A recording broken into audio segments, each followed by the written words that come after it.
Hey everybody, welcome to our AMA for Deep Magic Volume 1 and 2. The Kickstarter just ended. I'm here with Celeste and Meagan, with Zach in the background giving us some support. We're going to go through not only all your questions that you submit, or at least as many as we can, and then we're also going to go over the guidelines for how to submit spells. Meagan's got the details there, and do we want to start with that, or do you want to end with that, Meagan? It might be easier just to get that out of the way because there were a lot of questions that people had just rolling through of kind of basic stuff, especially with like the judges and all of that. So it'd be easier just kind of get that out of the way. All right, floor is yours. Let's go. All right, so we did already post like the basic guidelines for submitting your spells. So it has to be between 50 and 150 words. It can't be higher than 5th level. You can fit in one of the new magic styles if you want. It doesn't have to be in a magic style. Let's see. We will not be accepting any art for it. I know that's not generally a big thing with spells, but a lot of people want to submit their monster art. So we always include it just in case. And then your spell cannot be derived from any setting material. So like, you can't make Gandalf's light spell, right? Basically no IP problems is what we're looking for. Well, yeah, exactly. So for just the basic dates and stuff, we will be posting the full guidelines, which will also include a basic FAQ tomorrow on the Kickstarter. That will be a backer-only update. It is going to include a link to a form on our website that you will be able to fill out to submit your spell. So for those that have submitted spells to us in the past or monsters to us in the past, this is a slightly different setup. Normally, we would have you guys write it out on like a Word document and then send us an email and all that. And this just makes it a lot easier if we do a form on our website. So we're trying something new with that. Submissions will be due by February 26th. So don't worry, you don't have to like get it all out right this weekend. We're giving you about a week or so to do it. Oh, you're not going to do what we normally do and put them under the same guidelines and gun that we're under for producing stuff quickly? No, they get a whole week. they get a whole week. Is there anything else for that? Pardon? Is there anything else for guidelines? Yeah, so the only other thing would be, you submit your spell by the 26th. Our judges will then look at them, and then we'll have an update on the 13th of March that will list all of the winners. So I know you have to wait 2 weeks before you get to know if yours got in. So sorry about that. Is there a second round? Judges need time. Is there a second round after they're picked? Like, does it getting funneled down, or is it just one round and we're all good to go? So the way the judging works, that was the next thing I was getting to. The judges are going to review every spell based on creativity, utility, and playability. So creativity is it unique or interesting? Utility is how useful is it? How does it fit along with the repertoire of other spells that people already have access to? And playability is just, does it actually work within the 5th edition rule system, right? Like, we're not going to be extremely picky about the rules, but it does still need to be a functioning spell. And those are the 3 categories the judges are going to judge on. They are going to have like a numeral that they put in each of those categories for each spell. And then the spells that have the highest average are going to be the ones that we end up picking. Unfortunately, that usually ends up being like 200 have the highest. So then the judges have to go back through and kind of work out together which ones they think really push the envelope, kind of really shine to them. Cool. Do we have a lot of people in the audience, I'm assuming? Because we had a lot of questions in the AMA on what they can do and what they can't. So hopefully that fulfilled most of those as we go through. Are we going to answer any other specific things about, I know we had some things in there for how many cantrips are there currently in the book, things like that. Because I think people are trying to build around what may be missing from the book. Does that matter at all in this process? Like, hey, we need more 1st level spells, or we need more 3rd, or is this kind of a blanket cantrip through 5th and everything goes from there? Yeah, everything goes. So I did see there were a lot of questions about how do I know if my spell will fit in your book? What kind of warlock spells do you have? If I make a warlock spell, is it going to be immediately rejected? So the judges for this are going to be completely blind and unrelated to Deep Magic. So the only thing they know about Deep Magic 2 is everything that y'all know about Deep Magic 2, which is what's posted on the Kickstarter. So they are going to go in purely as a how is this a cool spell, essentially. Nice. And that keeps it fair, right? And we don't want to try and pick and choose, we only want warlock spells, so then people that didn't submit warlock spells are immediately canned. We don't want to do anything like that. Cool. Well, with that, should we start diving into the questions? Is there anything else for submission? I mean, there might be stuff that comes up later, but anything else out of the gate? I think the only other thing I have in the FAQ I have prepared for tomorrow is, I know we had one person ask in the how to design your spell. They were asking about if they could name the spell after their character, and that's perfectly okay. Just keep in mind that if your character's named Luke Skywalker, we will not be able to print that. Yep. Just keep that in mind. No Skywalker's glowing swords, please. Thank you. Right? Yeah. But and then we do reserve the right to change the name of the spell. So if it's inappropriate, we do like to try and keep our stuff PG to PG-13. So if you submit an inappropriate name, we will change it. And then if the spell name that you gave it doesn't necessarily fit the theme, right? Like with the example I gave to the person who asked previously was, if your character's name is Razzle Dazzle and you submit Razzle Dazzle Splendiferous Spell, we might change it to Razzle Dazzle Sparkling Bolt if that's a little more appropriate to what the spell actually does. So it's easier to find it when you Control F search a PDF or whatever. Yeah, that makes total sense. So final editorial is basically what we're looking at. So that's awesome. I'm excited to see what they submit. Is all the spells that are submitted afterwards, this is a personal question, are they going to be put somewhere even for the ones that don't make it? So people can look at them and see what got submitted? No. So if your spell is not chosen, you retain all rights to it. We have no rights over it. We are not going to hold anything to it. If you want to post it somewhere and be like, hey, this is the spell that didn't go in, but I still wanted to share it, that is completely within your rights. We do not keep any of those previously submitted spells. We only keep the winners. Awesome. That's kind of why I asked. Thank you. So let's get into the yes/no stuff right out of the gate. The yes/no questions. If a backer spell gets chosen, will their name be listed in the credits section like the first Deep Magic? Looks like we are going to do that. I don't see why we wouldn't, right? Can spells fit multiple magic styles? Sure can. Sure can. Will there be new Will there be new spells for partial casters like Ranger? Yes. Do we have a sample of what they're looking at for something like that? What is a partial caster? Is it any Ranger, Bard, all that kind of stuff? Correct. I'm assuming that that's what they mean when they say partial casters. It's going to be the ones that don't have the full 1 through 9. Perfect. We have all class lists going in the book, so everything is game. Yep, just for clarity. After that, will there be chargeable damage spells? Assuming the question means spells with attack higher level sections, like basically being able to power up or use higher spell slots to... Oh yeah, casting at higher levels. Yeah, totally. You got it. Awesome. I would hope so. That's one of the best things in 5e's, the ability to make spells worthwhile over levels, not just when you get them. And then 2 questions.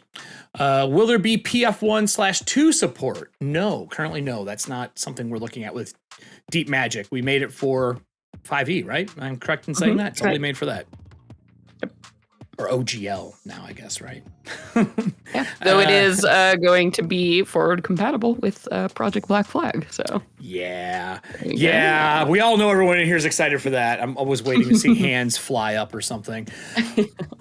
Will there be leyline magic spells in Deep Magic 2? I personally want to know the answer to this because I love leyline magic in systems. Is that something that we're looking at? So we do have a very cool chapter that we've talked about, I think in an update, but it's basically Magic in Your Campaign is the name of the chapter. And we do have a really awesome section all about epic magic and touching on things like big environmental magic and things of that nature. So ley lines definitely come up in that chapter. Ooh. Is that in a preview anyway, or is this one of those wait till you get your hands on it moment? You have to wait. We don't have them in the previews, but there has been, a lot of fun development that has happened on ley lines, and we always like to point to it as a great example of how you can make these really cool campaigns and stories, like with such a huge part of magic in your world. Okay. Meagan, in the submission-specific questions, was there anything in there that we didn't hit on that you have kind of blocked out? I think the only 2 that we didn't really touch on Well, yeah. So there's some thematic ones. There was one person was asking about resubmitting and tweaking. No, if you submit multiple times, it will be automatically disqualified. However, if there's an error or something, like the website times out, or like you submit the spell without a body text, like you just put in like your spell and your spell name, and you forgot to actually copy paste the thing, we're not going to penalize you for submitting it again that way. But if you're worried about there being a typo or something like that, don't worry about that. That's what we have editors and playtesters and stuff for. Yeah. And then another question here was, can the spell be inspired by folklore? Definitely. I mean, if you want to, we have a lot of our designers who really like folklore, and a lot of their stuff is very folklore inspired. So go right ahead. And then I think one of the big questions here was, how should we decide what classes to give our spells to, especially with some of the new classes coming that we aren't familiar with yet?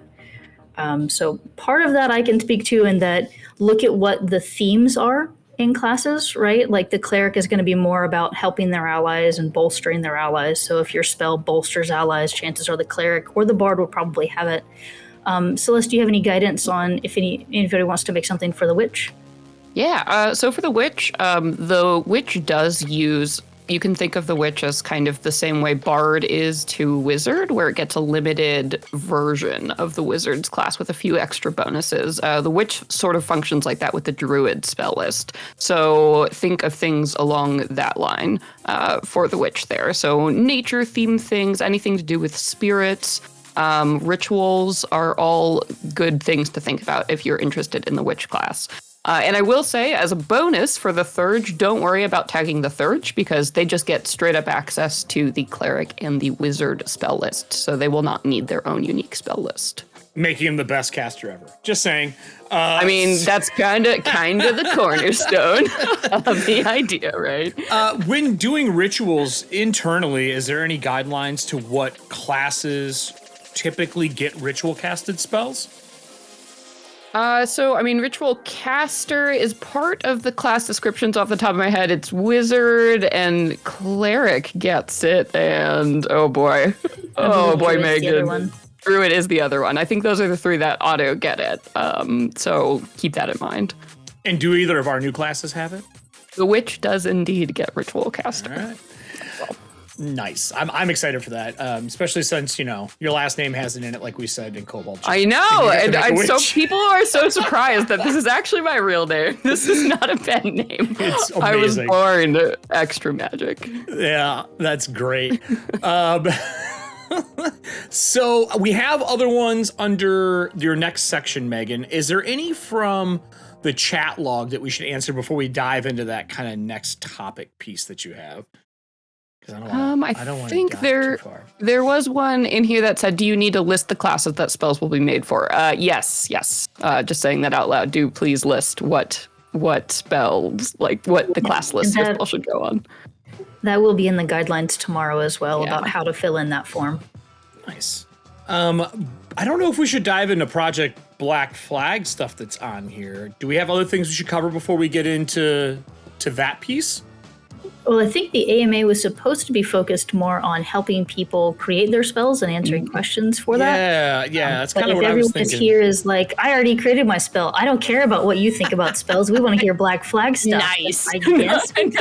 Well, I'm going to skip it for now. Let's see what else we hit on before we dip into any of that kind of stuff at all. Appreciate your enthusiasm, but we're here to talk about spells. Yeah, well, so this AMA was something that, for those that don't know, the backer is unlocked as part of the Kickstarter. So in order to fully fulfill that stretch goal, it is our duty, I guess, to make sure that we at least give everyone here the opportunity to ask questions about their spell creation.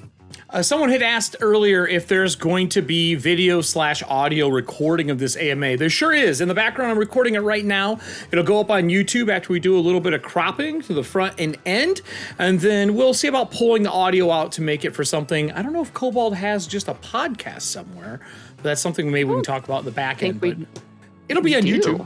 Yeah, I don't think so, but it will be on YouTube in a playlist. I think all of our AMAs are going to be going under something like that, so you can go back and listen to them in case you got to dip out early, you missed something, or you want to check back in just on the things they said how to build a spell, what's going to be in it. So those will be there.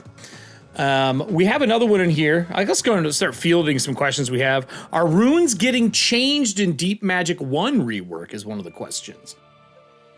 So that style is staying mostly the same in the way it works. We're giving a little bit more language at the top, like in some of our descriptions of those spell styles, but we have left those rules pretty much intact as are, because they're already awesome.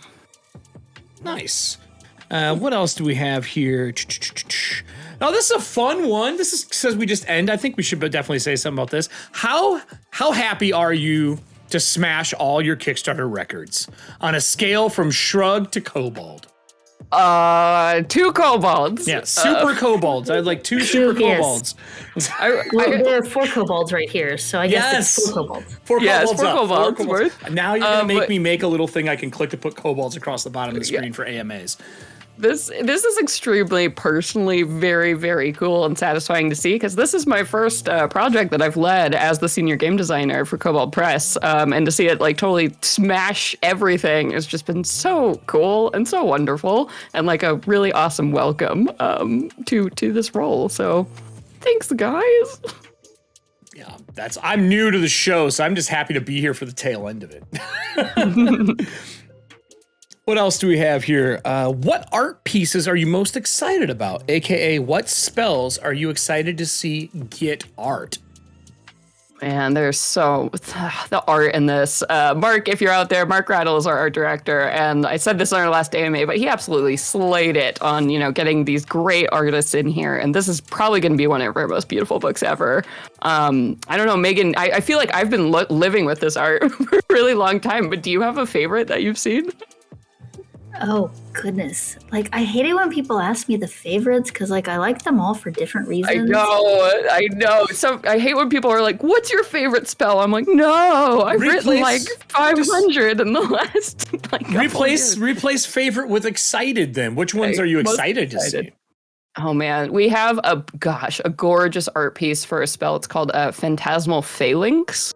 That is like it's one of our new battle magic spells, and it is just so cool. The art, as you can imagine, like think Spirit Guardians on Supreme Sugar Rush. Oh, that one's actually been shown. Yeah, that was been shown. It was in the preview, the Kickstarter preview on the credits page. It's so cool. That's awesome. We have a really fun. Go for it.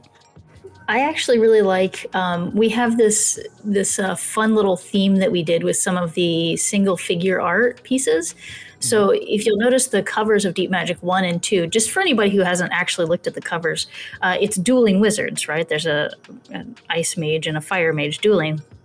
We actually kept that theme within other art pieces within the book. So we have other pieces, like single figure pieces of art that, like, on the left-hand page, there'll be one like shooting some bolt, and on the right-hand page, the other won't be getting hit by it, kind of thing. Mm-hmm. Oh, like two big splashes? Yeah, we did dueling. So for the to break up those very long spell list chapters, we did a bunch of really cool, I called them, fights. We have our dueling pairs. So there's a lot of cool spell slinging happening between those pages.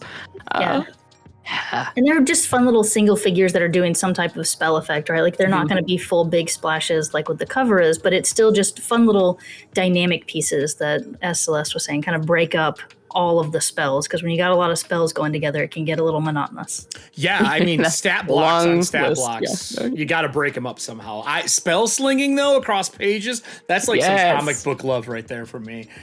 Heck yeah. So what else do we have here? Somebody else asked, do you have guidelines for spells that summon a creature with a stat block? Actually, that's a really good question. Yeah, that is a super great question, because it's definitely, those spells are always tricky to navigate for sure. And I feel like people are going to run into issues with word count if you do have too big a stat block. So I would say keep it tight, keep it clever. I would say look to things like what they did in Tasha's, or things along those lines for very short, punchy spell monster blocks. I always thought it'd be cool to have some form of summoning where there's a second spell you maintain to buff and add statistics or wings or stuff to your creatures you summon? Just saying. Oh, that'd be rad. One day I'll get to make my summoner class or base class or subclass. Is that one going to be called Con since the other one's called Witch? Is that how that's going to work? There we go. Yes, and they will be a set, and it'll be amazing, and they will fight. No, they come in gold foils. Collect them everywhere. Yes.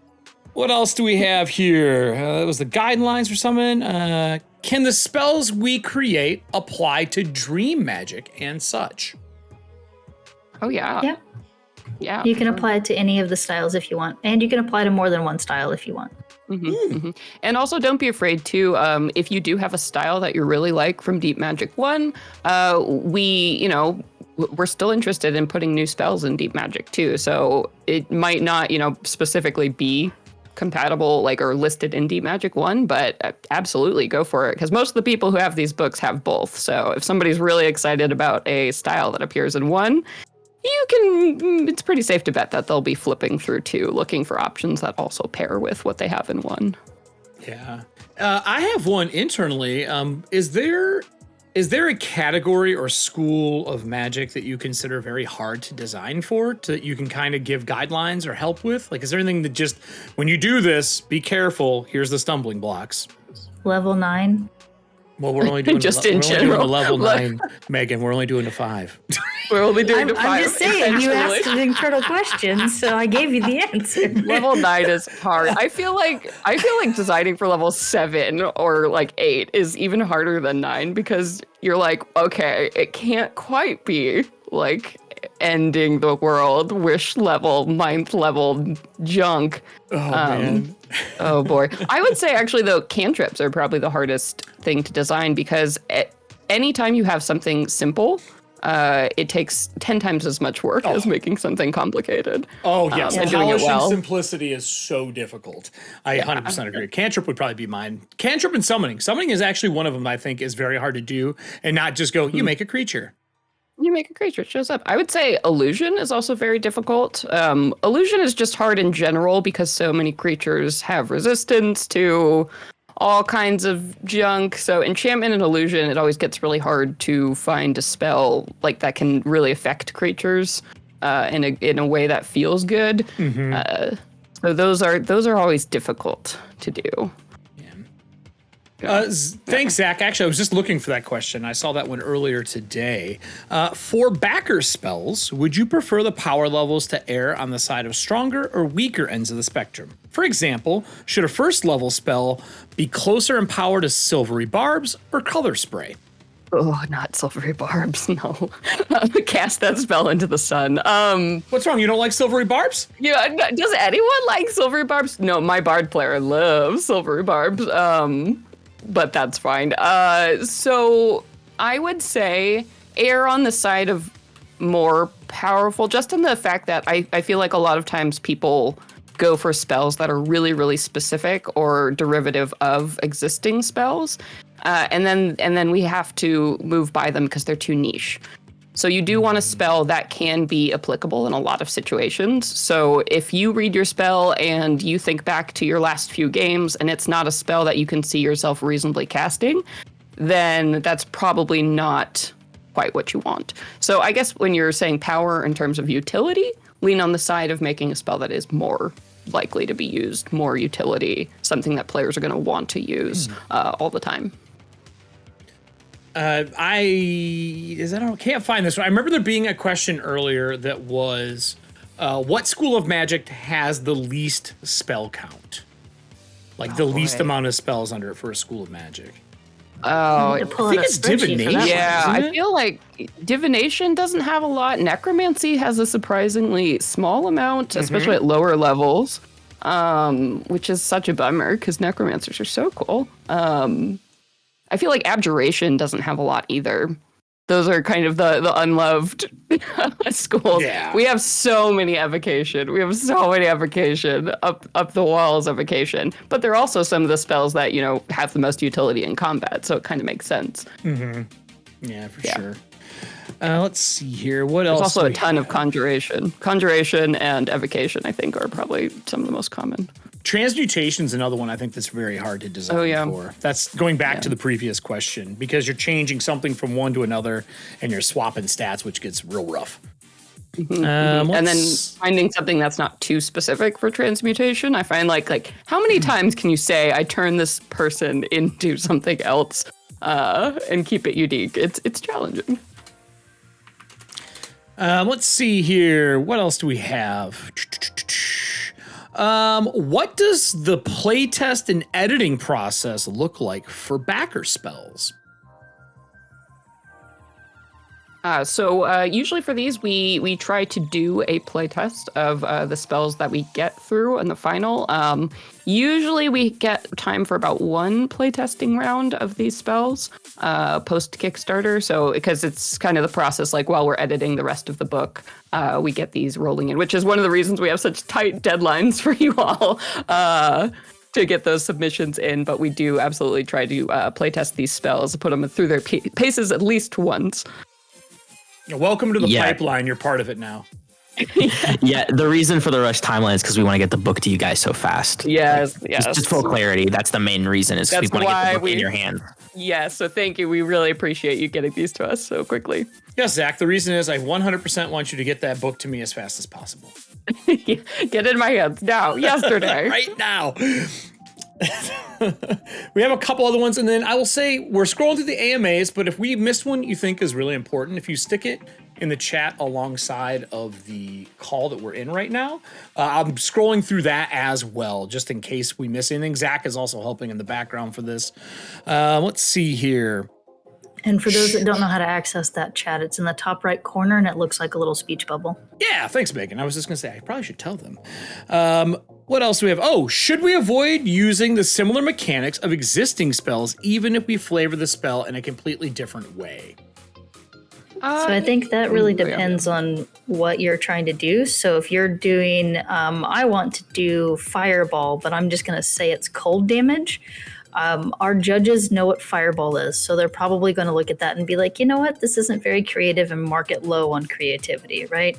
But you still have the playability and usability categories of judging, so do keep that in mind. If it is something like maybe it's a fireball and it does cold damage, but when it bursts it also shatters and like shards go everywhere and it makes difficult terrain or something, right? Like, so if you add something new to it or give it a unique spin, then it's more likely to stand out. But do keep in mind that if it's too similar to something existing, the judges might just mark it as being not very creative, which does lower your overall score.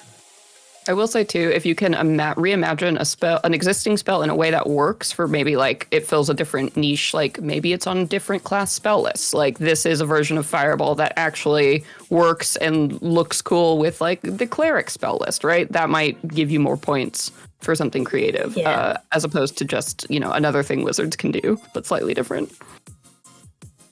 Nice. Let's see here, Zach, did I miss any of the ones you sent me? I think I got most of them. Making sure I think what percentage. Oh, here we go. What percentage of spells would be backer spells compared to pre-planned / official spells? That's going to be about 15%. So you guys unlocked 60 backer spell slots in the book, and we have over 400 Kobold Press spells already going into it. That's insane, by the way. They kept coming. It was so great to see these stretch goals rolling out. Oh, such a delight. Well, what else do we have here? But it's definitely not like 50 or 60%. I know some people have accused that of our monster books too, but we generally don't have more than like 10 to 15% of submissions from backers. I mean, yeah, you don't want to make the whole book backer book. Like, oh, well, right, because then it's like, okay, so we're paying you guys to make our book for us, and you know, you don't want to do that. That's no, definitely not. And keep in mind too that Deep Magic 2 isn't just spells, right? Like the spells are the main meat of the book, but there's also some new subclasses in it. We have the new witch class, and then as Celeste was talking about earlier, there's a whole new chapter about how to use magic in your campaign, ways that you can make it fun, ways that you can make it epic. So there's more to the book than just spells. Oh yeah, and we've also, I mean, with all the stuff we've unlocked, we've got so many cool appendices that are going in this book too. So this is going to be the big giant book of awesome magic tables, as well as all the other things that we've already talked about. Are they random magic tables? Yeah, or are they just, yeah. So like I can that's roll on them. Yeah, so a bunch of our stretch goals that we unlocked are going to be these big fun, like random names for really cool like spell books, or random like wizard names or arcane locations, little like ways magic could look unique. So it's a ton of these great random tables, so you can just source all kinds of awesome stuff for magical stories that you're making. That's awesome. I, as a GM, love random tables where I can make it feel different than the last time I used it or ran it. That's fantastic. We have two fun ones here. What is the funkiest way a spell has been written? That's a broad statement. Oh boy, yeah. Mechanic, flavor. That's yeah. I think what's been really fun, so last AMA we had Brian Susskind on, who's doing a bunch of our grimoires for us. So the grimoires are, every single style going in Deep Magic 2 is going to have a grimoire, which is a cool like spell book in the style of our fabled items that we had in Tome of Hero. No, in Vault of Magic. Yeah. And so those have obviously very strong themes. And a lot of these, he got the art for the book before it was actually, decided what it was called or anything, because we had to do the art first. So he had to do some pretty wild stuff to make these spells fit what would be going for the owners of these grimoires just based on their pictures. So there was a lot of fun development and back and forth that happened during that process, for sure. That's awesome.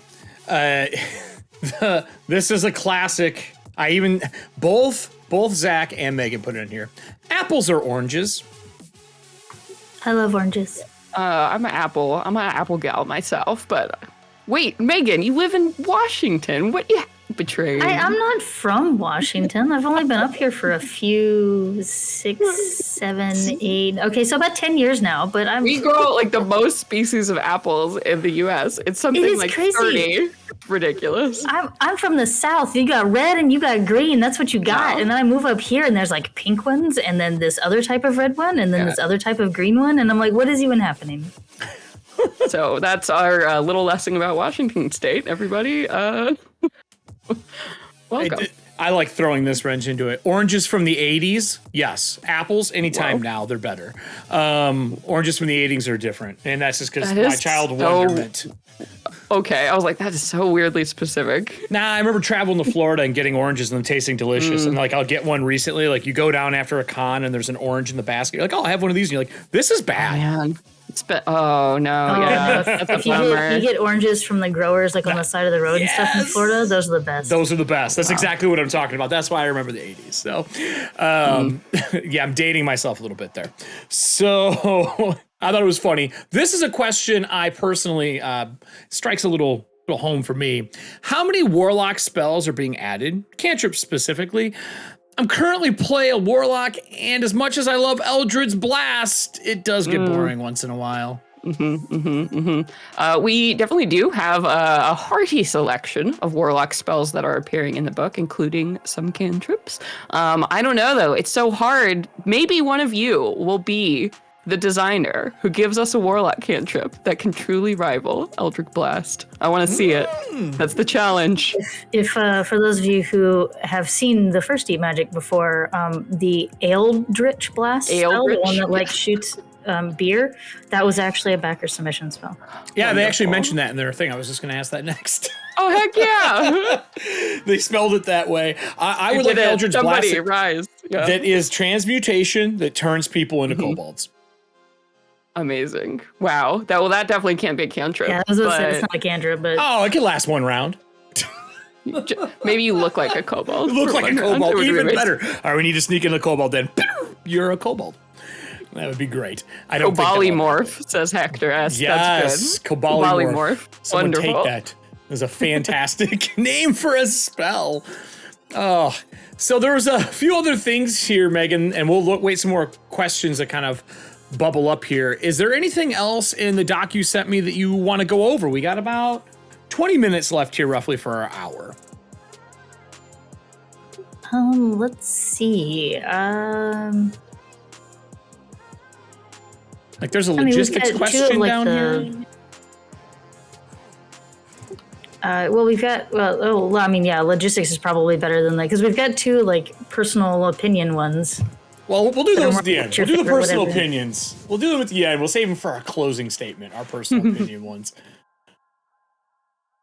So one of the questions was, of the deep magic spells, which non-mechanical descriptions do you find most thematic and evocative? Ooh, of the non-deep magic spells. So I'm assuming core 5e rules? Oh no, it says of the deep magic spells, which gotcha. non-mechanical descriptions. Okay, non-mechanical descriptions.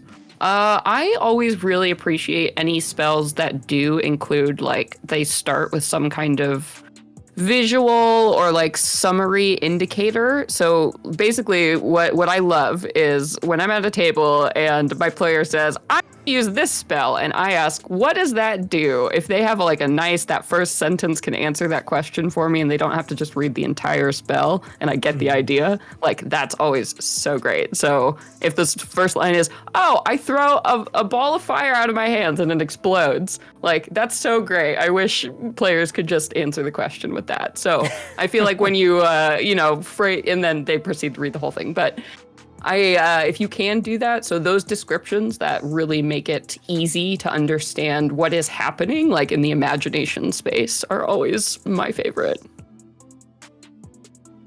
Yeah, And for if you sure. make- Like if you can like visualize it just in the first sentence or two, because that's what people like about spellcasting, right? When you think of things like Doctor Strange and stuff, like all of the hand motions that somebody's doing, or all of the pretty fireworks and stuff that are happening. I mean, that's why we play spellcasters, is because they do stuff that looks cool. Yeah.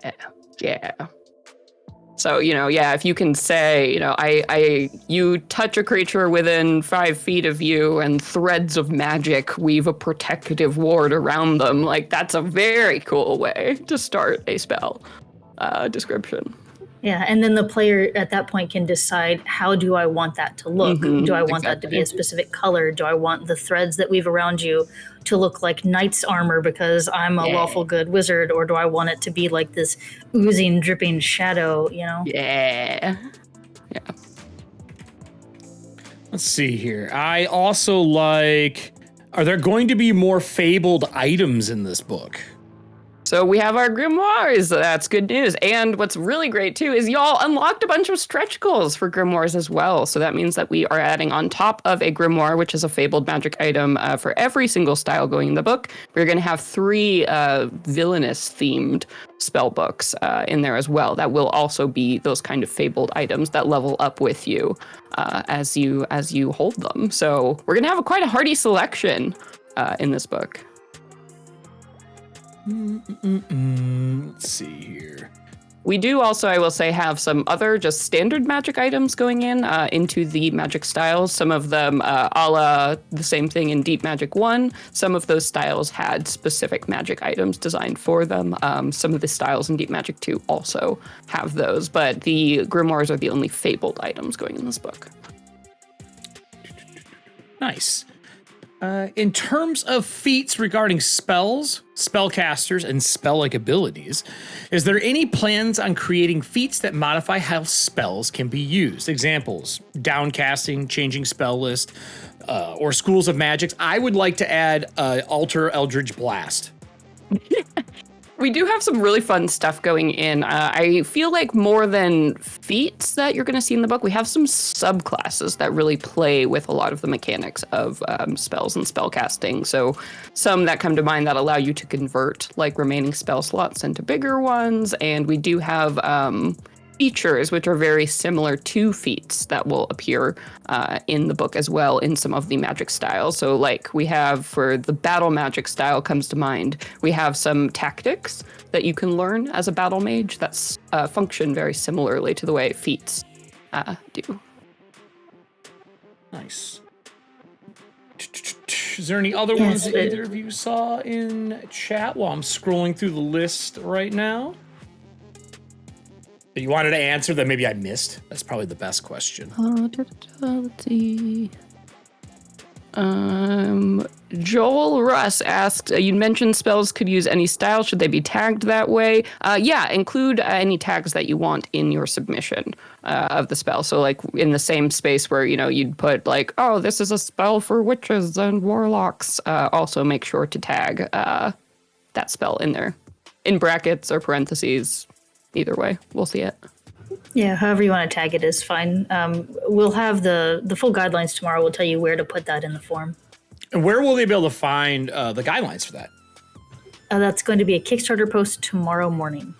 Excellent. Well, morning Pacific time. Us kobolds don't get up before the sun, sorry. No. Sometimes I do because of all you Eastern coworkers, but that's fine. I will never do it. So I'm never getting up that early. Never again. Sorry, guys. I blame you, Zach. So this falls in that category kind of thing too, and I think this is a hard thing for anyone who's designing spells on the divine flavor, maybe more than anything else. How do you make decisions on what is a cleric exclusive spell and what is a paladin exclusive spell, and then what belongs in both lists? Oh yeah. I would say for when you're making spells for things like paladins, you have to keep in mind that casting a spell is usually not the most optimal thing a paladin can do. So if it doesn't really work with their economy, you probably just shouldn't put it on the paladin spell list. For example, like obviously paladins can smite and attack, and they're really good at that. So making any spell that costs an action as a paladin spell is probably not going to be a great choice for you. Similarly, giving paladins any spells that require concentration, because they're usually upfront taking hits. So think about it in terms of economy, what works best with them on the battlefield. Whereas you can reserve those concentration spells, for your clerics. And if it is something that is an action, make sure it's something that a paladin would choose to do instead of attacking, right? Yeah. So it shouldn't necessarily be, it's a spell that does damage. Well, paladins can convert that spell into smite damage, so why do they need a spell that does damage? They don't need they don't need any more help. Right? So instead, if you're going to give them a spell that does cost an action, it needs to be something that, they would want to do to either help their allies or to defend themselves or something like that. Yeah, for sure. And also keep in mind, too, when designing divine spells, this is just good in general. Make sure you're not giving your wizards ways to heal people or buff people. Really save that for your divine casters. That's really their purview for good reasons. That's one thing to keep in mind in general too when you're assigning their different classes is back to what we were saying earlier of make sure that you understand the theming of each class and that you aren't breaking the theming of that class by giving that class a different spell, right? If every wizard can heal, why bring a cleric? Yeah, why have clerics? Really lean into what these classes excel at and what you imagine them doing on the field of battle or what you've seen them do on the field of battle. That's a pretty clean one here from Joel. You'd mentioned that spells could use any style. Would they be tagged that way, such as chaos magic? Thanks, I hadn't been sure since it looked like the spell, that it was specific to Deep Magic 1. So can they use chaos for styles? You can of course do theming and stuff. If this is something that you totally think would be perfect for a chaos spell, we might not end up tagging it in Deep Magic 2 as such, since we're not doing chaos magic in Deep Magic 2. But we can certainly keep those notes, and it might be something we add later to Deep Magic 1, or we have some kind of resource. So it doesn't hurt to do those tags. It won't count against you in any way to tag for spells for Deep Magic 1. All right, what do we got? Will spellcasting monster/NPC stat blocks be organized with caster classes and spell slots, or will their spellcasting be presented as actions instead, like the simplified stat block form? You're talking monsters and NPCs? Yeah, monsters and NPCs. Monsters and NPCs are using the new style where spellcasting is a much... it's not nearly as big of a deal in older books in 5th edition. A lot of monsters and NPCs relied a little too much on their spellcasting, like that's all they could do. And so if your party had anybody who had the spell counterspell, basically it made your big bad useless. The new direction for 5e, and especially with Kobold Press, our monsters and NPCs are much more focused on having cool things to do, and if they have spells, the spells are there more as utility to either enhance their flavor. So a creature a creature whose whole shtick is I can see the future. I tell prophecies and stuff, and people come up to me on my mountain, and if I don't eat them, maybe I'll tell them their fortune. Those are creatures that would have a spell like augury or divination, right? That's the kind of stuff that creatures and most NPCs have now. You won't see, or we should not have any NPCs that will have full spell lists as if they were a wizard, because then you as a DM can just make a wizard. Why do you need our NPC? Yeah. So with that said, we got about 10 minutes left. We do have some personal ones in here that I see Meagan pulled, and I have a couple actually from YouTube today when we were doing some stuff. The most important is 1 and 2, Kickstarter's closed. Should Deep Magic 3 be called Deep Magic C?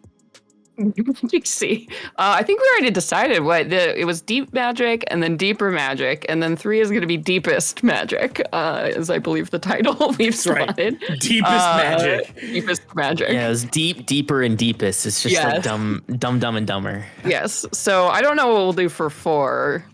We'll have to think of that. The Deeperest. That sounds like a Samuel L. Jackson movie series. Yeah. Magic on a Plane. Yes, exactly. Yes. Will be the title of 4. Zach, you can ask your own question, buddy. What's your question? You're here. Sure, yeah. So I had a question for both Meagan and Celeste. Do your favorite spells lean towards combat spells or those that more so influence RP situations? Ooh. I certainly have an answer, but Meagan, I'm curious to hear yours. Honestly, well, and I'm not a judge, so it doesn't really matter, but my favorites are spells that my favorites are spells that can be used in unique ways, right? Like in things that, because I love it when my players surprise me. And so when there's a spell that can be used in an interesting way, whether it is RP or combat, I like being surprised, and not surprised as in the how much damage did you just do, but more in the you use the spell in that way. That's interesting. You put a hit where? Yeah, that for me personally, I love utility spells that shine in exploration or social situations. I think it was in 3.5 they had one of the spell schools or categories was universal or utility, called one of those. And those were just the spells that were things like, rope trick and things of that nature. I absolutely love those. When I make wizards, my party is usually upset because I never take the big fire spells and such. I'm always like, ooh, I need my dispels, and I need my counter spells, and I need my identifies. And the ways that let me interact with the rest of the world with magic is what is most personally exciting to me. I bet your party's happy when you got it.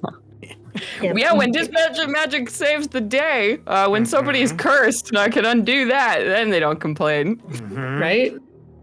My favorite spells were actually from 2nd edition, what they called cantrips, I guess, in 2nd edition. Well, they called it 0-level spells. Yep. And it was basically everything that most people lump into prestidigitation now.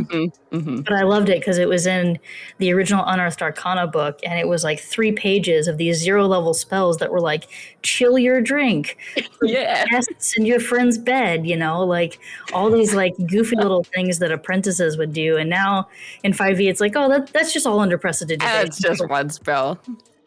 Yep. I remember that. I remember those. You had them all the time as my spellcasters. That meant if you had those and those were your spells of choice, you had been playing tabletop for too long as a wizard. That's all. Right, and you're like, I don't want to blow things up. I want this to be a challenge now. Shrink. Here's your drink cozy spell. Shrink was my favorite. I would throw a bar napkin at him and have it turn into a giant door. Amazing. It was super fun. Good. What else do we have? We have a couple other ones. We kind of answered this earlier. Can we have a summoner-based class, please? I wish. It's on my dream list. It's on my dream list. So I mean, look forward at some of the cool products we have in the pipeline. Maybe Black Flag will be the one that has a summoner. Who knows? Hey, no leaks, but that the one class that you've talked about as your baby, your passion project, Celeste, I'm hyped for it. Hype. Yes. I don't even know what you two are talking about. I'm not even sure which one I'm talking about. I feel like I throw a lot of spaghetti at Zach. I'm like, what is this? Here, I just DM'd it to you. Oh yes, that one. Yes. I'm very excited for that. Yes, when I got to peek behind the curtain and see the big doc. Oh yes, I showed you the big secret doc. Yes, the big secret doc. It was very exciting. That's something I'm very hyped for. You got to see a big secret doc? I haven't gotten. I don't think even Meagan see the big secret doc. I'll share it. I'm just that special. Meagan, I feel left Dang out. it. Well, see, there we go. Eric, you and I, high fives over here. High fives. I feel left out. I have a big secret doc too, and it's all the things that you can't see. No. Oh, our secrets. It's just you open it up and it's like, psst, I love you. It just says Celeste's name 100 times over. It's just a Valentine. With it's one just a bunch of Valentines. One class in the middle that says true fighter One power. yes. It says Dragon Ball? It says Dragon Ball? Yeah, right. So there is a couple logistics questions, as we obviously have just closed out the Kickstarter. And they're wanting to know, when are we sending PDFs out for people to do and look at and read? Is that going to happen before the book ship? Because they're super excited to get their hands on it. Typically, no. The PDFs are usually shipped out around the same time as the physical copies of the books. And a lot of that's just because of the print cycle, right? Like when we get back proofs from the printer, we get to make changes to it. So instead of us sending all of you, 10 different copies of the PDF as we're updating it with the printer, we just send it all out together at the same time. So is there anything else from either one of you as we close this out for the evening? I guess I just want to say thank you again. I'm not sure if we got it officially on the recording, but I mean, this has been the best Kickstarter we've ever done in terms of backers, in terms of support. You all just showed up and killed it, and we are so grateful to each and every one of you, and so excited that this book gets to be so extra, even so much more extra than we ever thought it would be. So I can't wait to get this into your hands. Thank you all for making this happen. Meagan, anything from you? But I am super excited. I really, my favorite aspect of all of this are definitely reviewing the backer submissions, because I don't ever get to do judging. I usually end up being the editor on all of it. So for me, it's exciting. Like when we get backer spell submissions or backer monster submissions, it's always really interesting to see what people come up with. And sometimes, for the monsters, sometimes they would even include like a small story of, I wrote this with my child, and I'm like, oh, that's so cute, So for me, I love just seeing the creativity, right? We got things like the Bar Brawl and the Creature Codex from a backer submission. We got Eldritch Blast from a backer submission, right? Like it's always so exciting just to see what people come up with. Yeah, I'm excited. I know I have a lot of the people who worked on the team that were in the audience earlier. We're super happy and excited to have had this Kickstarter go the way it did. And it was going on during a very hectic time in the industry. So yeah, very exciting time. Exciting, hectic, just crazy, like an insane amount of things all at once. So we're so excited that it went the way it did, and having it close as strong as it did today is just crazy for the Kobold team. But I have nothing else for any of you question-wise. I don't think we missed anything. We will say keep an eye out on all the stuff that we do. Make sure you're following the blog over on our website. Check us out on Twitch and YouTube. This AMA will go up on YouTube here. Probably Monday is the game plan. For anyone who missed it, if I get it out by then and they love me, I'll have it out by then. They being YouTube. And then other than that, thank you for joining us tonight. We're going to do more of these AMAs. The next one I think we have scheduled is for Project Black Flag, if I'm not mistaken. So, Zach, do we have a date on that we can share? Or are we still figuring out the logistics for that? We're still figuring out logistics for it, but you guys just make sure you don't have the server muted and you pay attention to the announcements channel, and we'll go ahead and we'll send you guys a ping whenever we finally get that concrete. Yeah, I know. Black Flag today during the YouTube video, everybody wanted to know so many things. It's like, I have no answers. But that's it for us tonight for the AMA. Thank you, everybody, for joining us, and I'm going to get this thing off to YouTube. Bye, everybody. Thank you. Bye-bye.